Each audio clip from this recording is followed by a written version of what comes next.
The only way to remember new vocabulary is to use it yourself. The good news is at the end of today's lesson, you will get an opportunity to use today's new vocabulary and speak out loud with me. So as I'm teaching you new vocabulary at the beginning of this lesson, pay attention because you're going to use it at the end. Are you ready? Let's do it. The first important travel phrases are for talking about when things go well. After my trip to Portugal, everyone asked me, Vanessa, how was your trip? How was Portugal? How did it go? And many things went well. So how can you describe when things go well on your trip? Let's see. It was amazing. It was breathtaking. It was exciting. So when my friends asked me about my trip to Portugal, I said, it was amazing to be walking on such historic streets and enjoying such a breathtaking view of the sea. It was really amazing. If you have ever been to Lisbon, then you know exactly what I'm talking about. And when my friends asked me, Vanessa, what did you do in Lisbon? I could say, well, for the first few days, Dan and I just walked around the city and soaked in the atmosphere. This means we didn't have a packed day of activities. We just enjoyed breathing in the fresh air, seeing what kind of atmosphere there was in the city, taking a look at good views, sitting at cafes and people watching. This type of relaxing trip is exactly what I love. Or you could say, we decided to get off the beaten path and visit a small medieval village. This is what we did. And this phrase, to get off the beaten path, means that you're going somewhere that not everybody visits. It's kind of an unusual destination. Maybe it's a small, unknown village that really is breathtaking. And why don't more people go there? I don't know. But you found a special place off the beaten path. Before my trip, I heard that some people in the Lisbon airport were on strike. And a lot of people recommended to travel light and only pack a carry-on. So this is what I did. It's not easy for me to pack light or travel light, but I didn't want to have to wait in the airport for long lines while I waited for my baggage to be sent in from the airplane. What about you? Is it natural for you to travel light, or do you usually pack everything in your house? Oftentimes, going on a trip means that you're going to need to prepare in advance. And for me, I have 3 kids, and I have some wonderful in-laws who were able to watch them for an entire week while Dan and I went to Portugal. But I prepared a lot of information for my in-laws before I left. I prepared a 4-page document with all of the phone numbers, the routines, the information, all of the things that they might need while we were gone. It was a lot of work, but it was worth it because Dan and I had a wonderful trip together. So we use this phrase, it was worth it, when we do something difficult, but the end result is important. It is something that is absolutely worth the pain that you went through. Now, it wasn't much pain to write out those documents, but it did take some organization. So I would say it was absolutely worth it to put in all that effort so that we could have a special trip together. Now, we can use this phrase in the negative sense. When we were in Lisbon, we wanted to visit a famous cathedral, but when we got there, the line was so long that we decided not to go in because when we saw that long line, we realized it was not worth it to wait. Instead, we enjoyed walking along the river and just soaking in the atmosphere. Oh, what a great expression. So here, it was not worth it for us to wait in that line for hours and hours. Instead, we did other things that we enjoyed instead. So you can use this phrase in the positive sense, it was worth it, or it was not worth it. The next 2 phrases are when you've had busy travel days, maybe you've booked some tours, some museum visits, and your body is just ready to take it easy. You want to just sit in a cafe and people watch. You want to just sit on the beach and enjoy the waves crashing in. You want to take it easy. This is something that I enjoy every few days. If I'm on a busy trip, I want to have a day where I just take it easy. Or we could say, I want to have a day where I just go with the flow. I don't have any tours booked. There's nothing specific that I need to do. I have no restaurant reservations. I just want to go with the flow. And sometimes on those days, you see the most amazing things. For example, on my trip to Portugal, Dan and I decided to go a different way back to our hotel. And as we were wandering in the streets, just going with the flow, taking it easy, we heard some music.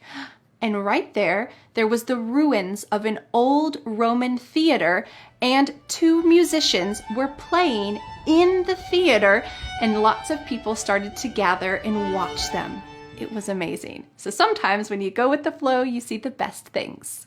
If you visit a popular destination for the first time, you might want to do some more touristy things, right?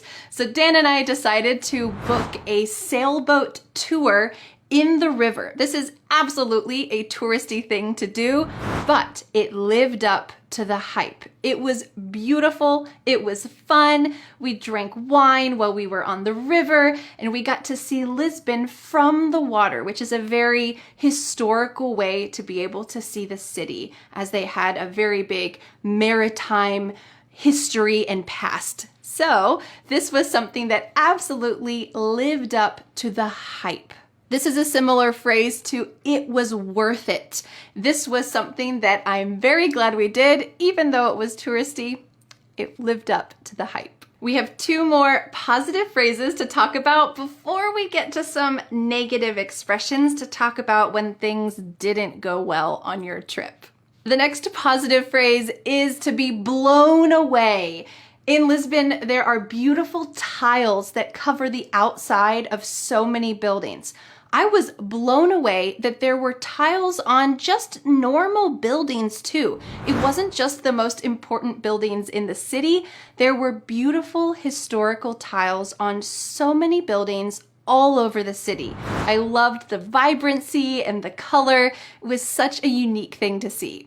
Now, this trip to Lisbon wasn't just a pleasure trip, it was also a work trip. I met some wonderful people who also teach languages here on YouTube. Some of those you might have seen last week in my video where I asked all of these teachers to give you a speaking tip. How can you improve your speaking skills? If you would like to hear all of their wonderful tips, you can check out that video here. So because I was getting together with these other wonderful language teachers, we made some unforgettable memories together. I learned a lot about business. I learned a lot about being a teacher, but also I got to connect with these wonderful people and spending long days together late into the night, just talking about our lives and our work and our passion. This really made it so that we had some unforgettable memories together. All right, what can you say when something bad happens on your trip? How can you talk about what happened? I want to give you some phrases for that. If you want to be very polite about it, you might say, "It didn't go as planned."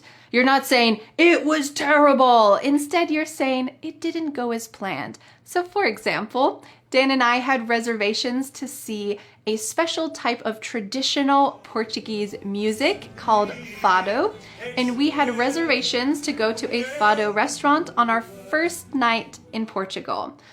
But when we arrived in Portugal, we were so tired, and the reservations were for 7:30 that night. We knew there was no way we would be awake at 7:30 at night and be able to enjoy this special experience. So we decided to reschedule those reservations and book it for another night. It just didn't go as planned. It wasn't a big deal. We decided to do it another night. But what if something is truly terrible? You might say, "It was a nightmare." One time, when my family was about to travel to Costa Rica, I realized that I had bought us tickets to San Jose, California, instead of San Jose, Costa Rica, and our flight was about to leave in 12 hours. This was a nightmare. Absolutely, it was a nightmare. Thankfully, the lovely person on the phone helped us to find other tickets. She was very kind to me, but there were a few hours there that were truly a nightmare. Another polite phrase for negative situations is to run into problems. There were several people on my trip who ran into problems at the airport. Thankfully for us, our airport experience was very smooth.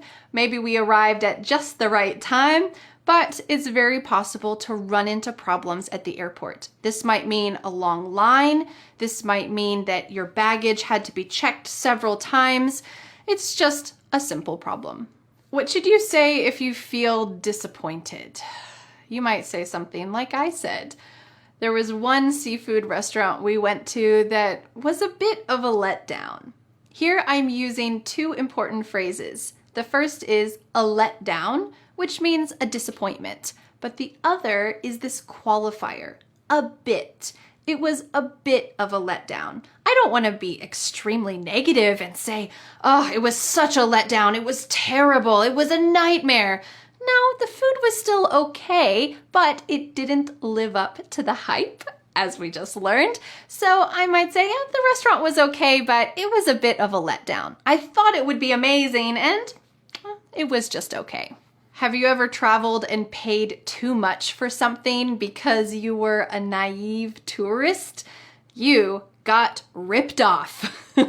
All over Portugal, and especially in Lisbon on the coast, there are these flashy sardine stores because fresh seafood is a big thing near the coast, and a lot of tourists want to buy sardines to take home.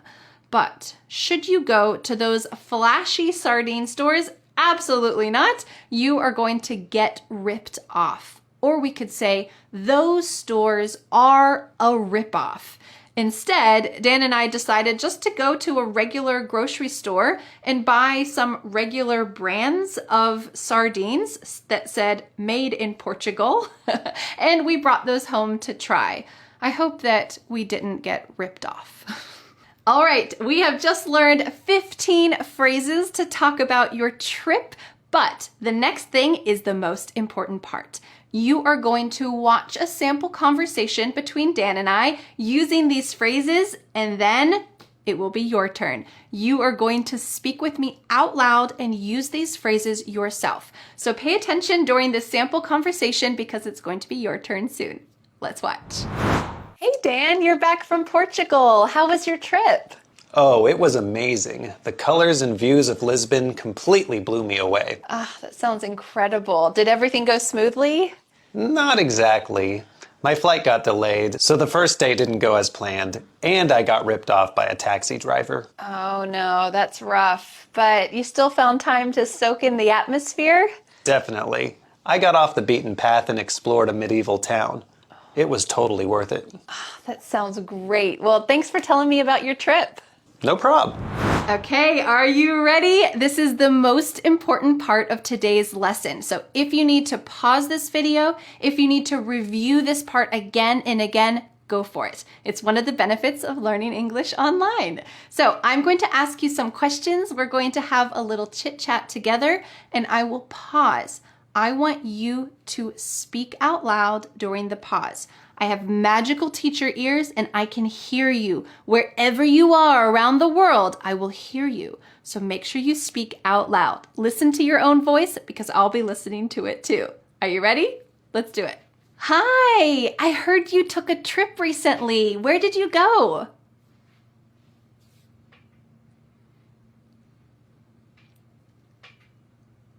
Nice. Did everything go as planned or did you run into problems?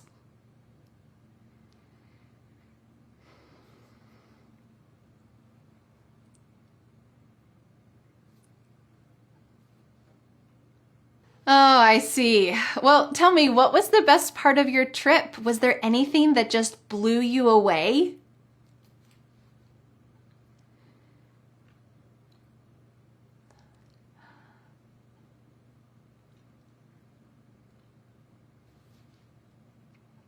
Oh, that sounds wonderful. Did you have any chance to get off the beaten path and just soak in the atmosphere?